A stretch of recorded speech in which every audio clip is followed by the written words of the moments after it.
Welcome back, Tweetsters. In the winter of 2018, Facebook, YouTube, and Twitter deleted the accounts of many alternative media outlets.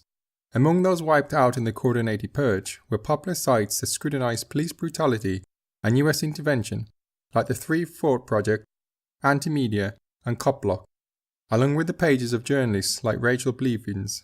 Facebook claimed that these pages had broken our rules against spam and coordinated inauthentic behavior.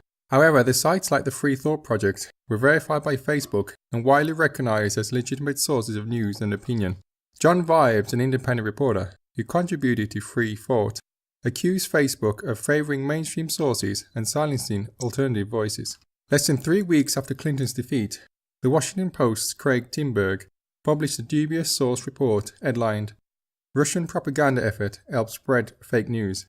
The article hyped up a McCarthy-type effort of a shadowy anonymous-run organization called Prop or Not to blacklist some 200 American media outlets as Russian online propaganda. The alternative media outfits on the Prop or Not blacklist included some of those recently purged by Facebook and Twitter, such as the Free Thought Project and Anti-Media.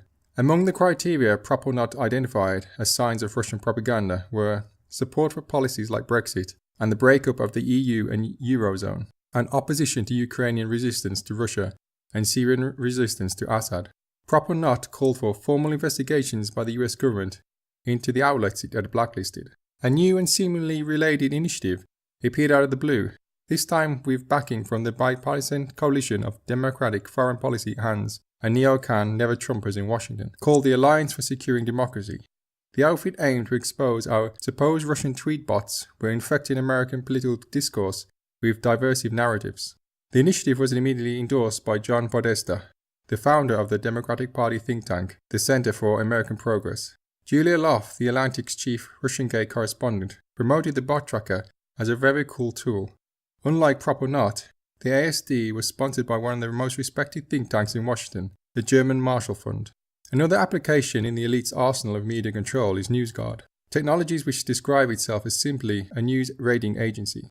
However, further examination of this organization reveals that it is funded by and deeply connected to the US government, neoconservatives, and powerful moneyed interests, all of whom have been working overtime since the 2016 election to silence dissent to American forever wars and corporate-led oligarchy. More troubled still, NewsGuard, by virtue of its deep connections to government in Silicon Valley, is lobbying to have its rankings of news sites installed by default on computers in the US public libraries, schools, and universities, as well as on all smartphones and computers sold in the United States.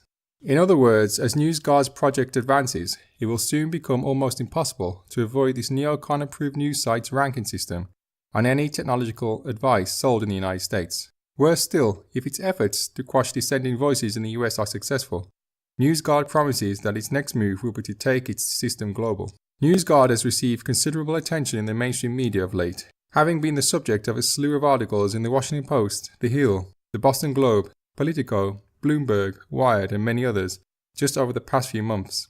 Those articles portrayed NewsGuard as using old-school journalism to fight fake news, through its reliance on 9 criteria allegedly intended to separate the wheat from the chaff when it comes to online news. NewsGuard separates sites it deems worthy and sites it considers unreliable by using a color-coded rating green, yellow, or red, and more detailed nutrition labels regarding a site's credibility or lack of thereof. Rankings are created by NewsGuard's team of trained analysts. However, some of the rankings NewsGuard itself has publicized show that it is manifestly uninterested in fighting misinformation. How else to explain the fact that the Washington Post and CNN both received high scores, even though both have written stories or made statements that later proved to be entirely false?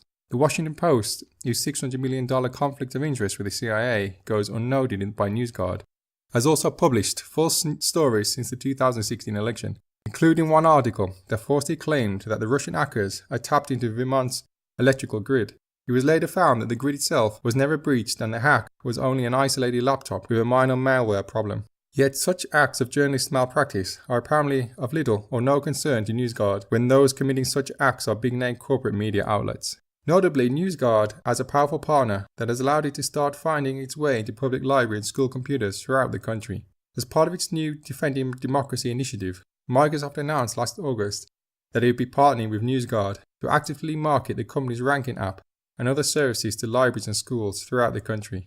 Microsoft's press release regarding the partnership states that NewsGuard will empower voters by providing them with high-quality information about the integrity and transparency of online news sites.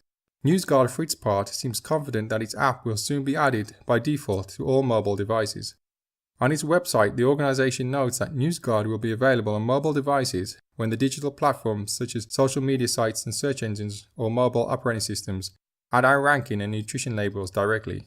Another NewsGuard service shows that this organization is also seeking to arm independent media financially by targeting online revenue through a service called BrandGuard, which it describes as a brand safety tool, helping advertisers keep the brands off unreliable news and information sites, while giving the assurance they need to support thousands of green-rated, NewsGuard-approved news and information sites, big and small.